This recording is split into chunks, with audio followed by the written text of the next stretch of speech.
The eyes are on the Jersey Shore. Hello, everybody. I am Vin Ebeneu from our Town Square Media Jersey Shore newsroom in downtown Toms River. And my guest on today's show is Monmouth County Assemblywoman Vicky Flynn out of the 13th District with Senator Declan O'Scanlan and Assemblyman Jerry Scharfenberger. Here to talk about a variety of issues, certainly some of the goals that she has for her term for this year, especially some reasons that she ran, and certainly tackling a lot of the current issues as well. So before we get going here, I just want to thank you for coming out here and joining us here on the show. Thank you for having me, Vin. Happy to be here. So to jump right into the fire was something that kind of got reported right as you were en route here to our studios was reports coming out that Governor Murphy will soon lift the mask mandate in schools, not today, not tomorrow, not next week, but around March 7th or so, setting as temperatures warm up heading into the spring, the last couple of weeks of winter and everything. I know this is something that you've been pushing for even as your time as the board president in Homedale to now in the Assembly, along with so many other lawmakers as well. So with hearing this news, what are your initial thoughts, reactions? Is it too late? Is it too early? My initial reaction is, why is this taking so long? I'm unsure as to why March 7th, I guess, is the magical date being reported out there. I'm unclear as to why that needs to be the date.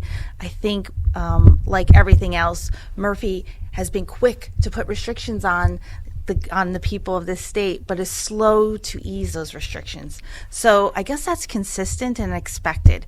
But I wish he would consider maybe making it mask optional immediately to time it to this March 7th date, especially for schools like Homedale that made substantial infrastructure investments back in 2020 to keep schools open, to mitigate the spread of the virus. There's so many schools like that out there. I think there shouldn't be a one-size-fits-all approach to this, and I would really encourage Governor Murphy to consider before he announces today, March 4th, that he consider, or March 7th, or whatever date it's going to be. I would actually ask him to take a second to think about those schools like Homedale that did so much to maybe make it mask optional now. That would be a win for him. It would be a win for the state. It would be a win for the kids. So you would, in saying that, be supportive of mask optional whenever it takes effect for those students, those teachers, whoever is going in and out of school buildings, that if they feel more comfortable wearing a mask, that they should be encouraged to do so.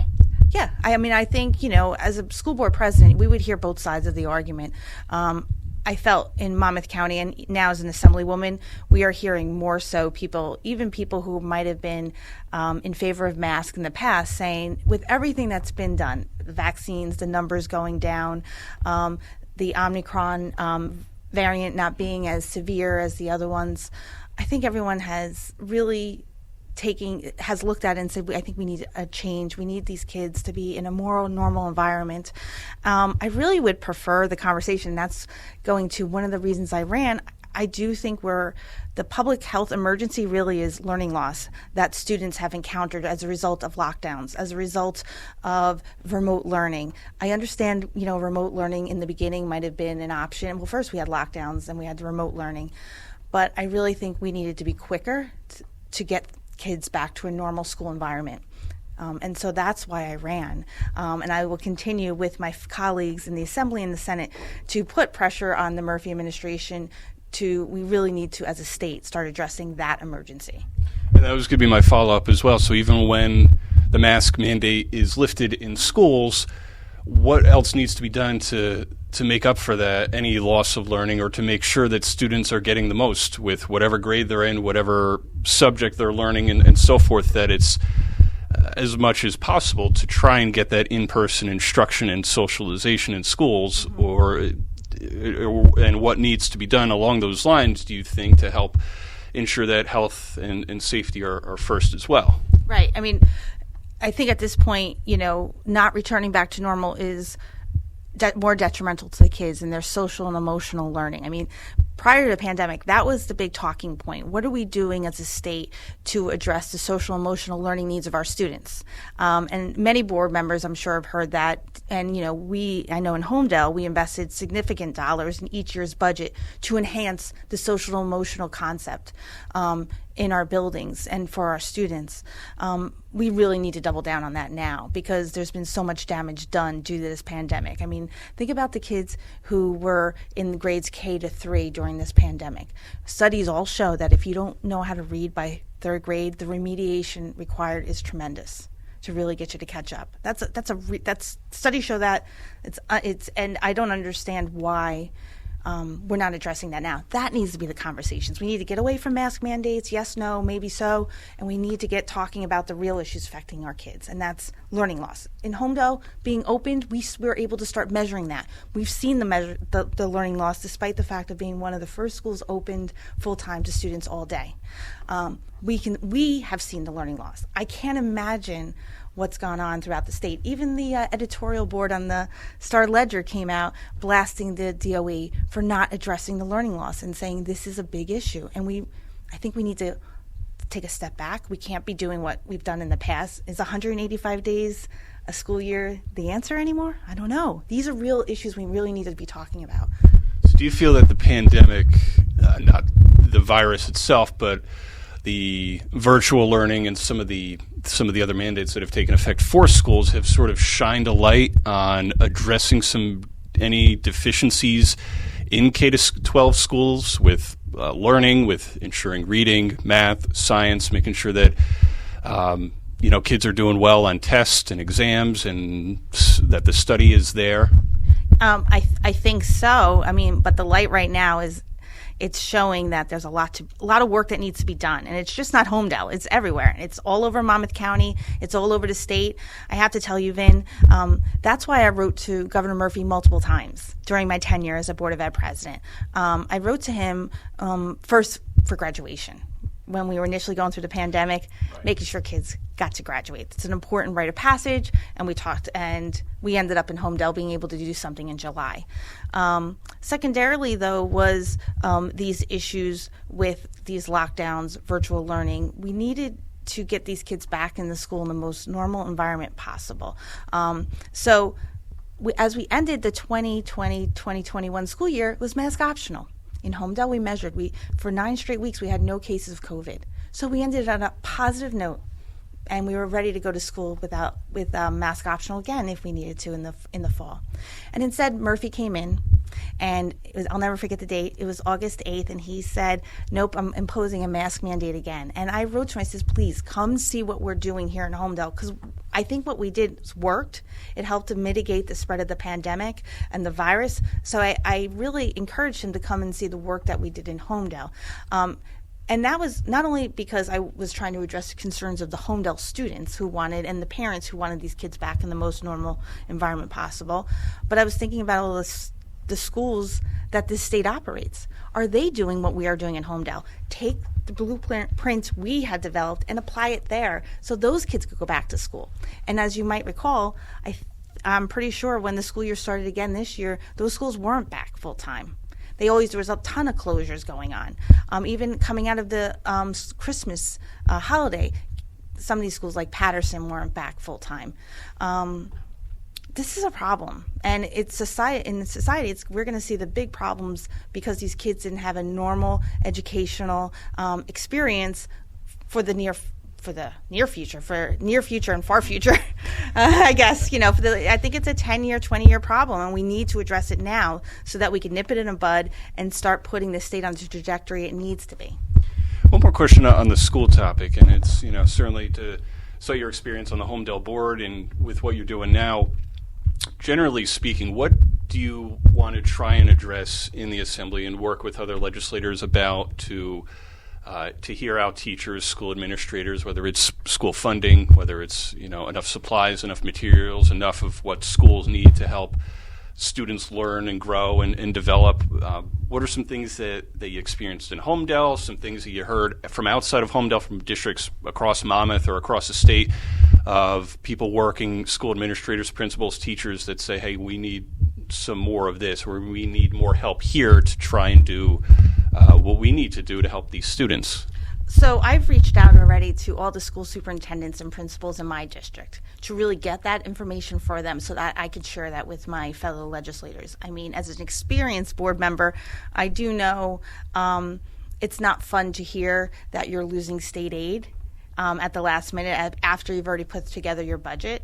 In Homedale, I don't want to cry the Homedale story, but the Homedale story is we never really depend on, we ended up getting more state aid, so that was helpful. But that took a number of years, a decade. But there's a lot of towns in our district that they've lost a tremendous amount of state aid. And how are we going to expect them to do the work that's needed to mitigate the learning loss? I don't think that's fair. So we really need to, number one, start having that conversation and start addressing it by making sure, I know there's federal dollars out there. I want New Jersey to get those federal dollars in here because we're one of the best public school we provide one of the best free and public school educations in the country. I think New Jersey needs to be a leader on pandemic recovery when it comes to education. So I really want to be part of that conversation. And I think we need to be looking to the federal government to fund that so we could really show how the rest of the country can bring these students back from the pandemic and put them back on the right trajectory. So I think it's about money. It's about making sure they have enough resources. I talked a little bit about, I don't know if 185 days is the right number anymore, or how do we address that? I think there needs to be summer programs in place for these students that they have to go to school. I think we need to provide support to our teachers. I know, they too have felt the burnout of, the impact associated with these restrictions. So we need to address that. I mean, there needs to be a creative approach taken to how are we going to address this. And I want to be part of that conversation. And part of that, like I said, is what I can do as an Assemblywoman. Step one was getting in touch with the superintendents and principals and talking with them and trying to get that information from them. Step two is obviously talking with my colleagues in the Assembly and the Senate and talking about that. I know in Monmouth County, we all are talking about this issue as legislators. We're all on the same page, and we're all looking to be part of the conversation and moving it forward.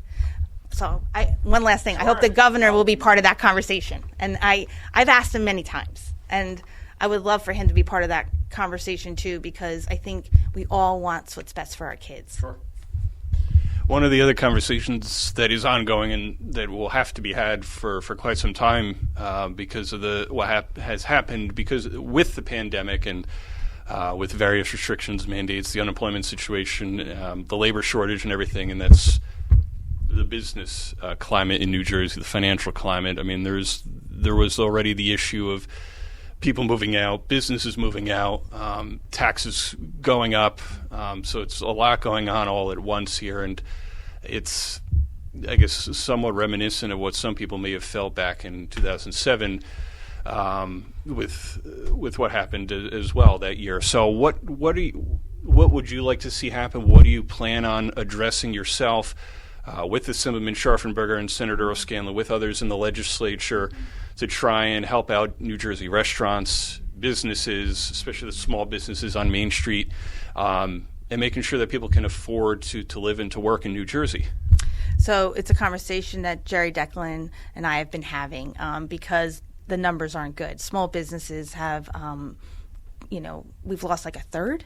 It might even be higher of small businesses during this pandemic. I think it's fair to say it's because of the lockdowns, because of the shutdown, so that can't happen again. I know Declan and Vin Copel put a bill together to put an end to these emergency orders and give the legislature some say in that process. Jerry and I, of course, endorse that.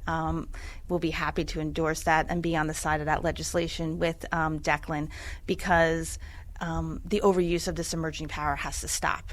And we have the proof to show it. We have the learning loss that we were just talking about, as well as the impact on our economy. New Jersey really does rely on our small businesses to keep our economy moving. To lose a number like a third in such a short period of time is a problem. We have significant recovery to do.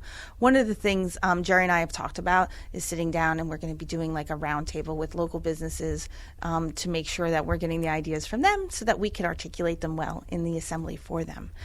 So we are very focused on all legislation, any legislation. I'm sure our Democratic counterparts are as well, to get this state moving again and supporting our small businesses so that they could get back on their feet, because they unfortunately bore the brunt of the pandemic and the lockdowns, and it's actually awful to see.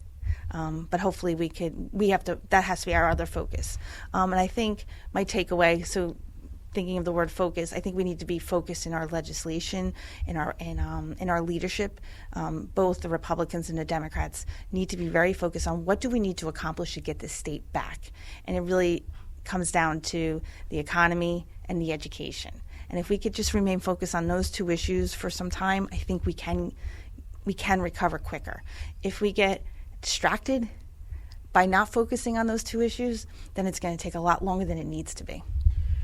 And in going to my follow-up to that with economy, education that we've hit on so much here, I mean, you jumped into the fire going into year 2 of the pandemic. Mm-hmm. So what are some of the things, either along those lines or other goals that you have that you want to try to work on legislation-wise or discussion-wise this year, with areas of focus that you want to address, either including those or in addition to those things that you want to do that could help out people in the 13th District, across Monmouth County, and certainly across the Jersey Shore in New Jersey, some goals that you have in mind that you want to get to right away and perhaps long-term as well? I think we need to look at any tax incentives that we provide for small businesses, especially for female businesses. It's another initiative I have, is to really get to talking with them as well and making sure that we're developing legislation that helps them arise from this pandemic, because that's also my concern, is that there's not enough women businesses, were allowed to slide during this time. They weren't developing at the rate they were beforehand. So that's one. Keeping kids in school is going to help, because having so many kids at home, I think, what are you going to do as a parent? You can't leave your kid there. So I think that contributed to some of the employment issues we're having. So I think we need to be encouraging that. There's also some legislation that I know Jerry's working on, and is about the reentry programs in terms of supporting people who need a second chance. I think that would help as well. I think we need to broaden our look at how we could encourage and support the economy by getting all these people back to work. And I mean, it's unfortunate. During the summer when we were talking, when I was running and I was talking with business owners, restaurant owners, they just didn't have any workforce. I mean, how was that possible? But it was possible because so many people were in that workforce were making more money on unemployment than they were having to work. So that really limited the ability for these people to get a workforce in to stay open the hours they wanted to. So I'm against that type of legislation. I think we need to encourage people to get out there and work, and to make sure that those policies are in place. So that's the type of legislation I would like to encourage and do, is to make sure we're broadening who's out there, supporting those people who are out there to get back to work, supporting these small businesses to get back to work, especially like minority-owned and women-led businesses. There's a tremendous amount of recovery needed, and once we do that, if we provide those supports, then the economy will flourish. I believe you were one of 10 in the Assembly alone, women that were elected in the fall. Do you see yourself as a trailblazer, or as among the other women in the Assembly and the Senate? Do you feel that there needs to be, or that there should be more women in politics, whether it's the Assembly, the Senate, mayors, council, various elected offices? Do you think that New Jersey is heading in a trend where more women are going for elected offices or taking positions of leadership across the state? And what do you think needs to be done to continue to encourage that? I think I don't consider myself a trailblazer, because there's people that came ahead of me that set that trail. So I just want to make sure I said that. But I'm following the path of people that came ahead of me and who I admire. So many women have done so many great things, and I just try to meet their standards. This year you could feel it out there when we were campaigning. It was the year of the woman, especially in Monmouth County. The reason we have success in Monmouth County is because we have strong leaders who support women in these positions. My running mate, Jerry Schaffenberger, big supporter of mine. He always, he didn't have to be that out front. He was supporting me, talking with people, making sure that I got that seat at the table. Someone like that was really important, it can't get overlooked. Sean Golden, our chairman, he supports, and our vice chair, Christine Hanlon, they support women in these positions. They're tremendous. If we don't have support like from those levels, women aren't going to get ahead. And it just shows when you do have people like that supporting you, you're going to have a big turnaround. And they had their finger on the pulse by doing so, because I got to tell you, when you're out there, the soccer moms of the world, I'm a soccer mom. And people who never would talk to me about politics on the sideline, they're talking about politics. They're loud, they're annoyed, and they've had it. And they are supporting women in these positions. So if the silver lining, if there could be one from what's happened over the past 2 years, is anything, it's that it's enraged the moms so much that they are going to take a seat in government, because they've had it. They don't feel like they can rely on government how it was operating, and they need more women in there like them doing something. So I have to tell you a story. Like, Jerry had a fundraiser one day, and I attended, and I go, and I've been going to fundraisers for over 20 years, both as my capacity as a lawyer, as a candidate. I've been going for a long time. And like a lawyer, sometimes I'd be like the only woman, or me, and there's like two other women in the room. This fundraiser was packed with women, business owners, moms, people retirees they're still counting on, they want to stay in New Jersey, they want to be here for their family, but they feel like they're getting pushed out. That's who was there at this fundraiser. And I commented on it. I'm like, it's great to see, because I used to feel like, one of the few people there who was a female. Now this fundraiser is full of females. I saw that on Jack's campaign. I think Jack really tapped into the needs of the moms and making sure strong women were in these leadership positions, and he valued that. You saw that in the campaign. I can't be any more proud of the Republican Party of what they accomplished last year. I can't tell you than ever in my entire time as a Republican. So I think it's needed. I think women come there, they're business owners, they're moms, they're multitasking in so many different ways. That perspective is so needed in the legislature, in anywhere, in court, in the boardroom, everywhere. As a mom of 3 girls, I need to see these. I love that these moms are out there, and these women are out there doing the work.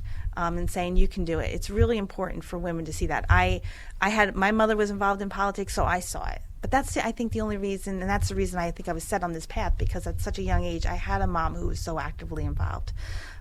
We need to see more of that. And one quick follow-up to that as well, for little girls out there, teenagers, those in college, what would your message be to them if you were speaking to them or a group of young women and girls who are dreaming of running for office one day, local office, state office, president? Some words of encouragement, some things that you would want them to know to be able to live out their dream, to pursue it at all different levels. I would say, here's my cell phone. Call me if you need help, because I will support them. They should never be worried. I support their dreams. I support their vision. I would encourage them to stay focused on it. You don't have to have everything all at once, but you just have to put yourself on this trajectory to get there. So, be passionate about what you're doing. Be careful. Don't tweet everything and anything that comes to mind, or be careful what you're doing on Snapchat. I would probably remind them that, because I'd give them my lawyer talk that I get to clients about social media. But I would say just keep on keeping on, work hard, be the person in the room, ask the questions. Don't ever feel like you shouldn't be part of that conversation. You should be valued. And like I said, they could always call me, because it's nice to have someone who would support you. Sure. I've had a lot of, female mentors through the years that have believed in me, both from my family and then as well as like teachers, law professors. It's nice to have people that you surround yourself with that believe in you, because then that makes you feel like it could happen. So I would probably also tell those young girls out there, don't surround yourself with negative people, because that's not going to help you. Sure. Sound piece of advice there to close it out. Last question as we wrap up here, just generally as well. What is it about Monmouth County, the Jersey Shore from top to bottom, that you think makes it a great place to live, to work, and during the summer for people to come here and vacation for a couple days, for a week, for the whole summer and enjoy the beaches, boardwalks, entertainment venues of all kinds? Why is Monmouth County, the Jersey Shore, a great place to be? Well, as a Jersey girl myself, although I was originally from Bergen County, but I always came down every summer. My aunt had a house down the shore and a bungalow. Okay. And we loved coming down. It was like the best medicine. If I was ever going through a difficult time, I mean, there was times even when I was studying for the bar, I came down by my aunt's house. I studied here because you just need to look at the water and be around the beach and calm down. We all need to calm down here in New Jersey, and the Jersey Shore provides you with that venue. And then when you sit there sometimes, like anywhere, Seabright, Asbury Park, even, in Homedale, when you're in the parks, because the parks are beautiful, by the way. We have our freeholders to thank, or former freeholders, now commissioners, to thank for them for making such tremendous investments in our county park systems. There's so many ways in which you could sit down and relax and really transport yourself to, it feels like you're in a different part of the world at times. There's so much that Monmouth County has to offer. It's a great place to live. It's a great place to bring up your kids. It's a great place when you're young to go and hang out. There's great towns to live in. Transportation's great. What is there to complain about? I mean, sometimes you go on vacation some places and you're sitting at a restaurant, you're enjoying the water, and you're like, this is just like Monmouth County. I don't have to go anywhere. So I can vacation from home. Exactly. It's something that Commissioner Arnone said, told me, I think last year, the year before, is like, we got a lot of great things here in Monmouth County, the beaches, the boardwalks, and it really is. I mean, sunrise, sunset, especially in those spring and summer months, whether it's a park or the beach, the boardwalk, you're kind of just sitting there and trying to just have your moment of zen, relax, read a book, and it's like, it feels peaceful. And if you want to go out and have fun, you can go out and have fun. Yes. And the sunsets are even beautiful this winter. They've been amazing. Yes. I even drove home, I think it was yesterday, and the sky was so bright and yellow just outside my window. Sure. It's amazing. And we're so lucky to be here. New Jersey is a great state. I'll defend it to the death. I don't want to leave. I'm not leaving New Jersey. So I'm here to try to make it a better place for all of us, because it's the state where I grew up, and I plan to stay here forever. Excellent. I think that's a great way to wrap up. Assemblywoman Flynn, thank you for your time today and talking about some of the hard issues, the current issues, but also some things that you'd like to work on and some things that you'd like to see. Thank you so much for having me. That is Monmouth County Assemblywoman Vicky Flynn. I am Vin Ebenau, and thank you for watching another episode of Eyes on the Jersey Shore.